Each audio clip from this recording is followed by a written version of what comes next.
Okay, guys, this is we're going to look at Iran's chart now. This is a continuation of the kind of Israel versus Iran conflict analysis, right, which has just blown up over the last few days, but has been brewing for a long time. Do watch my chart on Israel, which gives a lot of insight. Now, according to what I've seen with the Mars, which is currently on the Mars of Israel, square Uranus in Taurus, so strongly affecting Israel's chart, this particular aspect reoccurs in late February next year. So whatever's happening now could have an echo or a denouement next year in February. So watch that for the beginning of the real kickoff.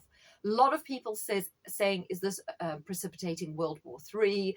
It could be because, of course, in end times philosophy, which is something very important in both the Torah, the Bible, and the Islamic faith, there has to be this mass kind of conflict between Russia, China, Iran versus the West, versus Europe, both America, and in end times prophecy, America, Edom, and the West must fall.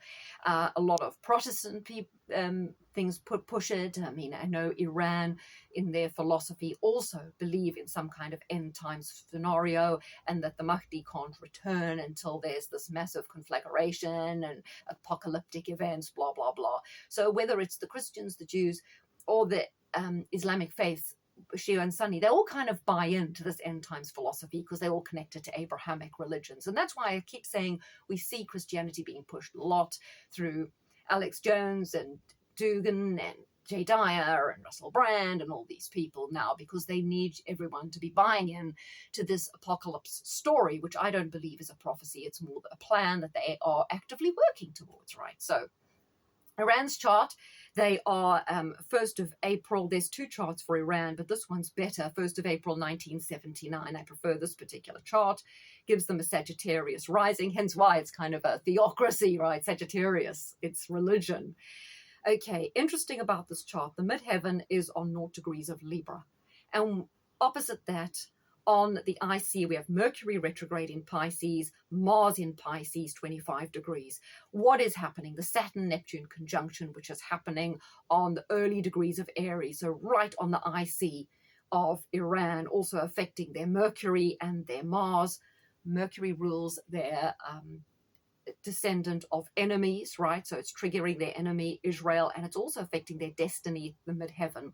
So we have a lot of impact on that. Plus, they have their moon in the 1st degree of Gemini, which is going to be conjuncted by Uranus. Okay, and the moon is in the house of the military, also of science, of nuclear experimentation, right? And in their chart, the moon rules the 8th house of kind of turmoil, conflict, drama. So we see strong transits here to Iran, to their moon, to their IC. It's a big threat to their homeland, their people, right, and their infrastructure, right? So that we do see coming through strongly here an attack from an enemy. But this chart doesn't necessarily show Iran as an aggressor. It does also show subversive agitators in the opposition parties trying to overthrow the government. So maybe the end goal here is not to have war with Iran, but to overthrow the current government and get a more amenable government in. Now, I'm not saying this current government of Iran is great. They went along with the whole COVID narrative and was one of the first countries saying, oh, their officials were dying of COVID. So I don't know how much Iran is on board, right, with this whole thing. Now, I have mentioned in my other blog, people like Scott Ritter and George Galloway will constantly big up Iran and tell you about these fantastic weapons they have and these advanced, sophisticated weapons that Israel's Iron Dome is powerless against, etc., etc. But they've also been saying the same thing about Russia, and they've been wrong on Russia. So has the Duran. The Duran, Galloway, Scott Ritter, they've constantly been telling you how fantastically Russia is doing, and yet do we actually see it? Now, I've always been partial to the Russian narrative. I understand their grievances with Ukraine. I'm not a Ukraine supporter. I don't see Zelensky's point of view at all, and I do think the West are trying to use Ukraine as a tool to get rid of Putin and to balkanize Russia eventually by causing some sort of civil war, Putin being the figure of strength that holds Russia together. So I'm definitely not on that side. But on the other side, I am beginning to think Galloway and them have overplayed their hand in bigging up Russia. We also, Alex Jones, constantly having Alexander Dugan on, they've all been talking up Iran and Russia. So will we actually see Iran doing anything? Or is Iran just going to crumble and they'll replace a new government? Or, as I've said with Israel, is Iran just the trick to lure America into some new conflict, to weaken America, to cement some more civil unrest in America because people are going to oppose it, and it's going to further break down the fabric of society in America because there will be so much opposition from both the Muslims, the left, and many people on the right to any sort of attack on Iran. So it'll further undermine America. So what I see in all this is there's a definite uptick in escalation between Israel and Iran. Is it all it seems? Probably not. Will Iran come through and attack like Galloway and all these people are suggesting? It remains to be seen. Will there be some sort of American intervention, boots on ground, to protect Israel or install democracy? I mean, they've done it. I mean, they've got rid of Assad, they got rid of Gaddafi, they got rid of Saddam. I mean, it was always the axis of evil, right? Iran is the last on the list. So it does seem on the cards that something will happen. And definitely with Saturn, Neptune on the IC, the subversive forces that want to take over are gathering. But I see it all in the context of what is being prophesized or planned in terms of the fall of the West. And in order to get this whole thing going, Iran is strongly backed by Russia and China.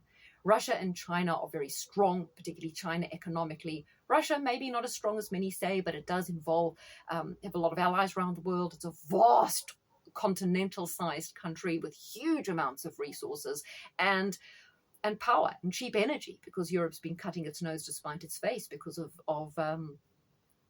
net zero, and Germany didn't even contest the Nord Stream thing. So it's all further going towards strengthening China, strengthening Russia, weakening Europe. Because what's going to happen? Europe's going to be joining into this whole conflagration. They're already involved with Ukraine. It's depleting resources and further economically demoralizing and depleting the West as part of a plan for the fall of the West and the rise of China as prophesized. So it'll be very interesting to see what happens.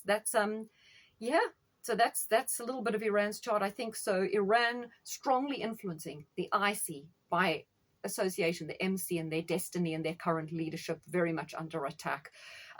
Certainly a threat to the people via Uranus affecting the moon and the sixth affecting infrastructure as well, possibly vital infrastructure for Iran. And the house of enemies, Mercury, obviously, Mercury retrograde is triggered. So Mercury ruling their Gemini descendant, the house of enemies. So we will see what happens with all these, and I'll continue to watch the situation carefully, and definitely watching next February, because next February Neptune is in Pisces for the last time, when it's going to trigger the Mercury of Iran. And at the same time, we're going to see a repeat of what we're seeing now with the Mars, which will then be in Aquarius opposing Uranus in squaring Uranus in Taurus for the last time. And that will be triggering things in Israel's chart. So it could all get feisty come February between Iran and Israel. So let's see what happens.